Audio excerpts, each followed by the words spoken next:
नमस्कार। ये उत्तराखंड के सुदूर जौनसार बाबर का अटाल क्षेत्र है और जहाँ शानदार कृषि हो रही है, बागवानी हो रही है। और जो हमारे साथ चल रहे हैं, आप भली भांति जानते होंगे, पहचानते होंगे, ये है उत्तराखंड के पूर्व मुख्यमंत्री भगत दा, महाराष्ट्र के राज्यपाल भगत दा, सांसद, विधायक। और आज दूर दराज के गांव में यहाँ के युवाओं को प्रोत्साहित करने के लिए, उनकी समस्याएं सुनने के लिए, जो पहाड़ को पहाड़ बनाए हुए हैं, यहाँ स्वरोजगार कर रहे हैं, उनकी हिम्मत, उनका हौसला अफजाई के लिए पहाड़ के दूर दराज के गांव में जा रहे हैं, उनकी समस्याएं सुन रहे हैं और सरकार और आम युवाओं के बीच एक पुल का काम कर रहे हैं। ये है बढ़ता उभरता उत्तराखंड और आगे बढ़ता पहाड़। ये इस समय हम अटाल में हैं और पैदल ये साथ चल रहे हैं पद्मश्री से सम्मानित प्रेमचंद शर्मा जी हैं।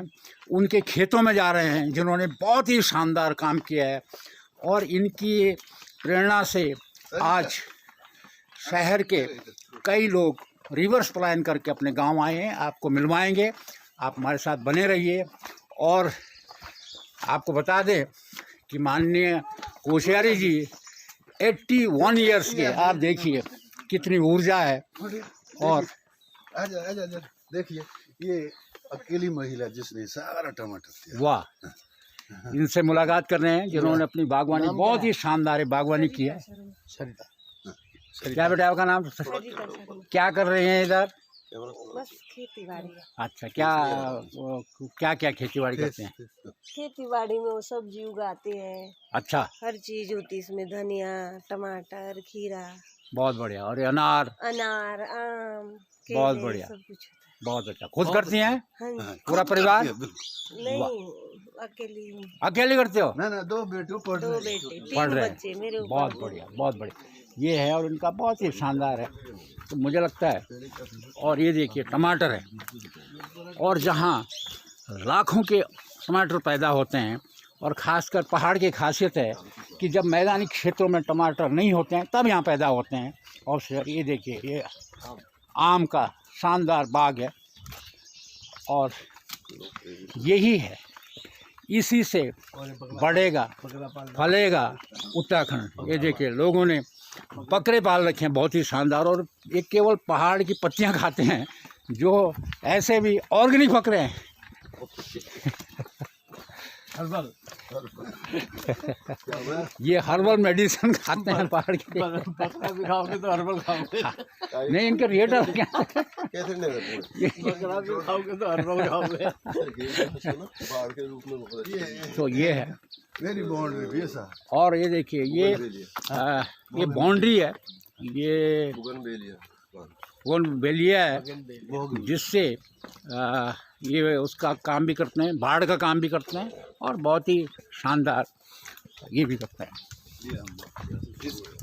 ये है, मुझे लगता है कि ये पहाड़ के हमारे ब्यूरोक्रेट्स के लिए, उन नेताओं के लिए एक सीख है, जो तमाम घोषणाएं करती हैं कि हम गांव में रहेंगे, कुछ दिन गांव में बिताएंगे ताकि वहाँ ज़मीनी योजनाएं बन सके। मुझे लगता है भगत दा हम सब के लिए एक ऐसी प्रेरणा है। आओ कुछ दिन गांव में रहे, यहाँ के चौपालों पे योजना बनाओ, तभी पहाड़ फलेगा फूलेगा। हो गया, आज के लिए इतना पर्याप्त है। शेष आगे अभी थोड़ा, अभी थोड़ी देर के लिए ब्रेक, छोटा सा ब्रेक। हम विज्ञापन वाले नहीं हैं, ओरिजिनल है। थोड़ा सा छोटा सा ब्रेक, ये हमारा कोई ब्रेक नहीं, छोटा सा। ये इधर चल रहा है बाजार है और हम अभी जा रहे हैं उन खेतों में जो उससे आइए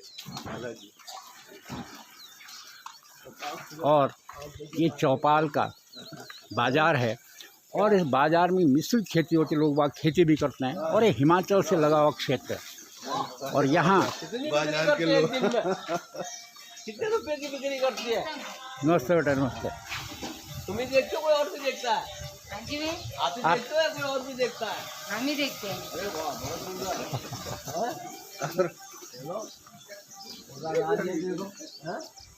हाँ, नमस्ते, बहुत अच्छा। वाह,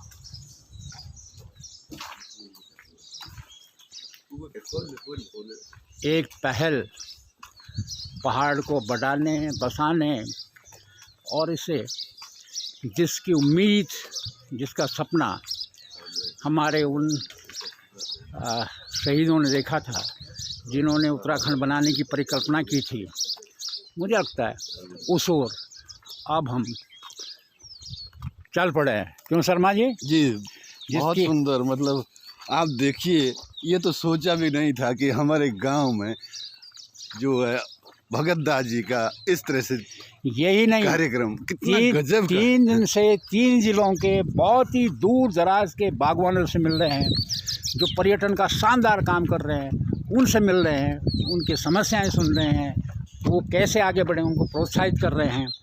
तो मुझे लगता है कि यही थी पहाड़ की कल्पना। देखिए, अब हम एक खेत में जा रहे हैं और जहाँ बहुत ही शानदार टमाटर का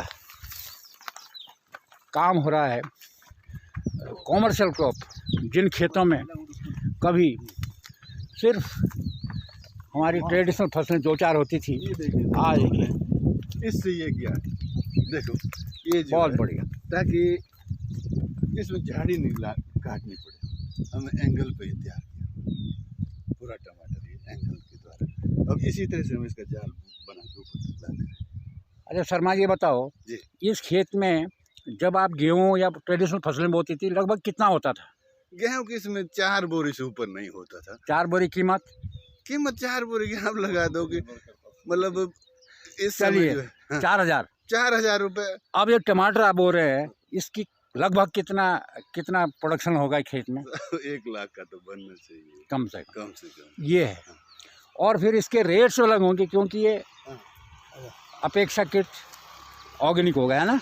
हाँ जी, बहुत ये रेड भिंडी है सर। भिंडी मार्केट में सर 800 से 900 रुपए ऑर्गेनिक की सर, ये सारी ऑर्गेनिक है। रेड भिंडी है, जिसकी मार्केट कॉस्ट कितनी है? 800 से 900 रुपए किलो है। 800 से 900 रुपए किलो। तो जो मेगा सिटी है उसमें अच्छा मेगा सिटी ये बड़े बड़े मॉल में जाती है, क्योंकि 8 से 900 रुपए किलो आम आदमी तो नहीं खरीद पाएगा। ये देखिए रेड भिंडी है मैंने बीज अपने- दिया इस समय साहब हर जगह। और ये प्रेमचंद शर्मा जी है, जिनको कृषि के क्षेत्र में पद्मश्री से सम्मानित किया गया है। और एक बात और आपको बता दूं कि इनके यहाँ लोग आते हैं, साइंटिस्ट आते हैं और इनसे सीखते हैं।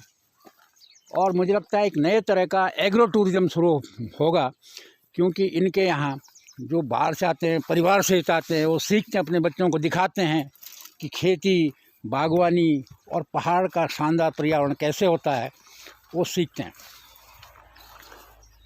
देखिए, यही हमने कल्पना की थी कि हमारे लीडर, हमारे जनप्रतिनिधि, हमारे ब्यूरोक्रेट इन खेतों में आए, इन चौपालों में आए और यहाँ योजना बने, बजाय देहरादून के जैविक लोग। ये लौकी। अच्छी बात यह है कि पूरी तरह जैविक है, इसमें कोई केमिकल नहीं, कोई फर्टिलाइज़र नहीं, ये यूज़ नहीं किया जाता है। वहाँ जो पेड़ हिंदू संस्कृति में जिन्हें खुद भी नहीं माना जाता है, हिंदू देव दर्शन में हाँ। पंचपल्लव पेड़ को बहुत मुश्किल से ही बना पाते हैं। काफी प्रयास से ये हो भी है। ये पंचपल हो गया, पाँच शाखाएं इसकी। 5 पेड़ है सर, इकट्ठे। अच्छा, 5 पेड़ इकट्ठे। कौन कौन सी चीज़ है इसमें? ये है साहब, गुल्लर है, हाँ। पीपल है, पाखड़ है, आम है, बरगद है। अच्छा 5 पेड़ एक 5 साथ। पेड़ हाँ, एक एक साथ। साथ। ये बहुत ये बिरला है। फल मतलब किस आपको ये 95% लोगों को अभी तक इसका ही पता नहीं है कि 5 पल्लव क्या है। लेकिन आज देखिए हमने ये तो ये अपने इन बच्चों के इन्होंने कहा कि अपने सनातन में उसको ये भी बेटा साथ इसने साथ कहा हैं। कि आप जो अटाल में इसको लगा पंचपल्ले। वाह ये फल किस चीज़ के है? गुल्लर के है ये। ये किस चीज़ के काम आते हैं? क्या इसका मेडिसिनल कंटेंट है कुछ इसमें? टीमला होता है ना। गुलर वैसे तो टूथपेस्ट में काम आता है, लेकिन नहीं, ये है कि इसकी मेडिसिनल वैल्यू भी होगी, इसका साइंटिफिक जो है निश्चित होगा। पूजा वाले 5 पेड़ 5 चीजें नई सोच के साथ ही डेवलप किया है कि आने वाले समय में जो लोग यहाँ मेहनत कर रहे हैं उनको कुछ आउटपुट मिले। ये देखो एक ही जगह पर आम दो ही जगह पे अलग अलग क्लाइमेट। ये देखिए एक ही जगह इस पे जगह सेब मतलब और आम, और ये वैरायटी ये विदेशी वैरायटी है ना, जी ये जी जी ये रूट स्टॉक है हाँ। जिससे रूट स्टॉक पे है, तो इसमें काम किया।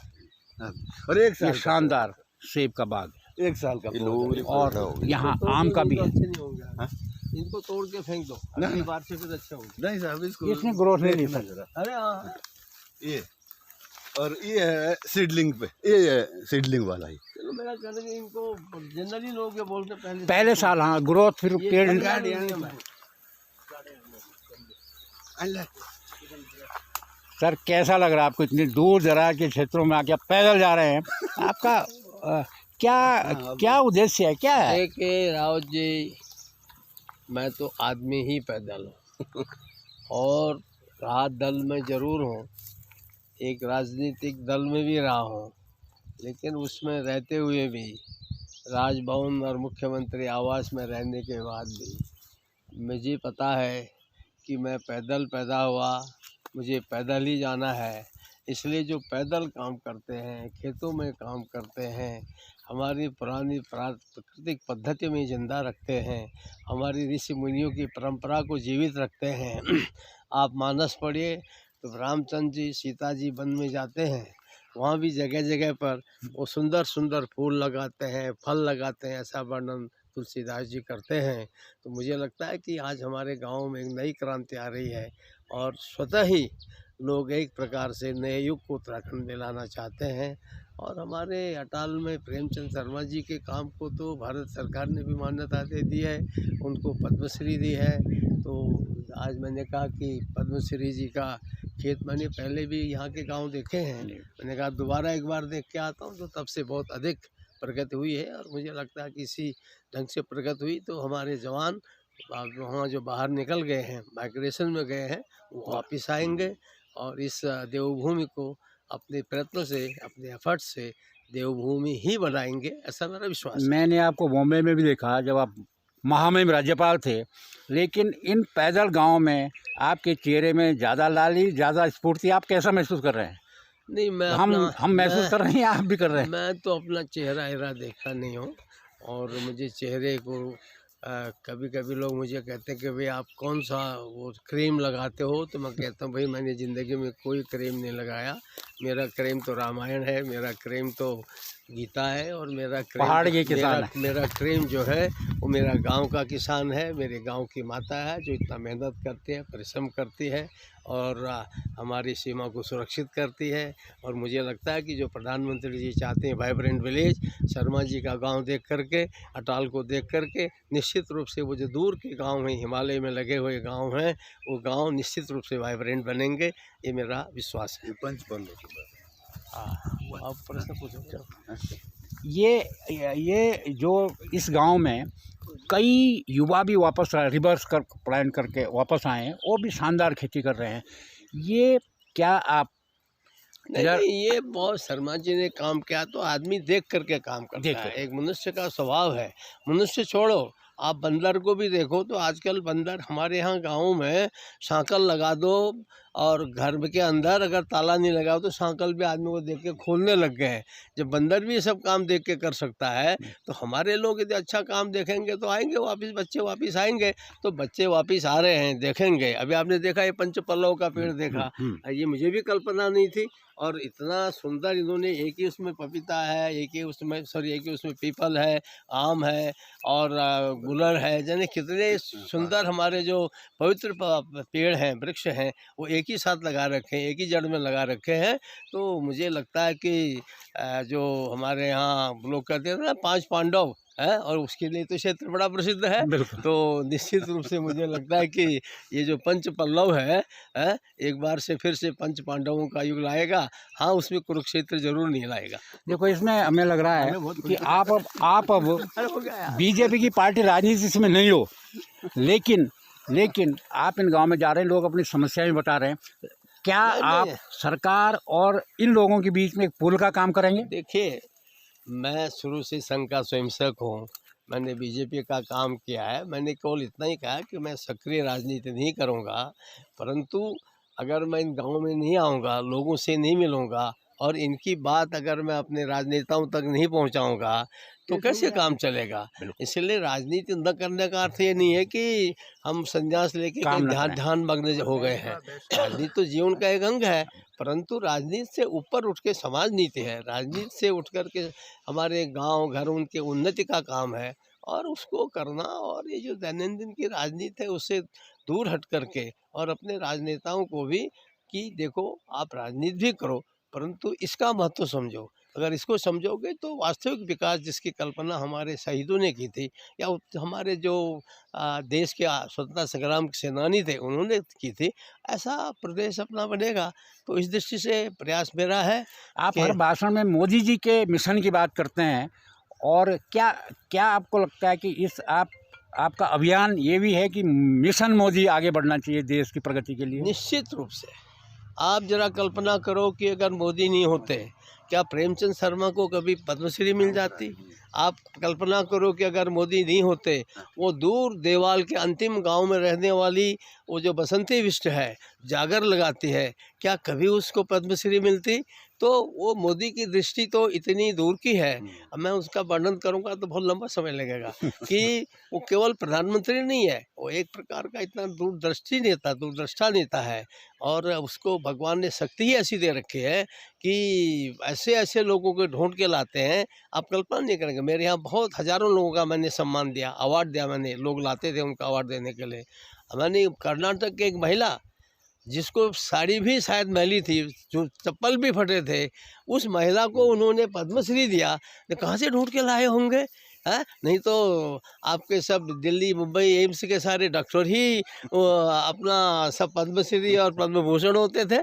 तो एक प्रकार से मोदी जी की दृष्टि अंतिम गांव तक है, अंतिम छोर में खड़े व्यक्ति तक है। और इसीलिए तो उन्होंने हर व्यक्ति के घर में शौचालय बनाया। लोग तो बड़ी बड़ी बातें करते थे, एक छोटी सी बात भी उनके दिमाग में है। तो मुझे लगता है कि यदि हम उनका साथ देंगे तो निश्चित रूप से देश अगले 5 वर्षों में शायद जैसा हम बनाना चाहते हैं वैसा बनेगा। धन्यवाद। चलिए, अभी और मिशन और पहाड़ चलना है, अभी और बागवानों के प्रगतिशील युवाओं के बाग में जाना है, तो चलते हैं। आप बने रहिए। और बहुत ही शानदार एक प्रेरणा है युवाओं के लिए। सेब भी है, देखिए आम भी है, ये सेब भी है।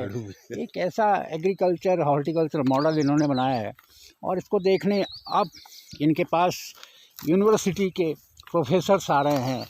और मुझे लगता है कि युवाओं को भी इस जगह ज़रूर आना चाहिए, शर्मा साहब से सीख लेनी चाहिए, और अपने जो बंजर खेत हैं उनको फिर से आबाद करने की ओर पहल करनी चाहिए। और पहाड़ में तो बहुत ही रोज़गार की अथाह संभावनाएं, बस सिर्फ टेक्नोलॉजी और ट्रेनिंग ज़रूरी है, जिसके लिए अब आपके पास शर्मा साहब जैसे कई प्रगतिशील युवा और प्रगतिशील किसान हैं जो बहुत ही शानदार काम इन पहाड़ों पे कर रहे हैं। धन्यवाद।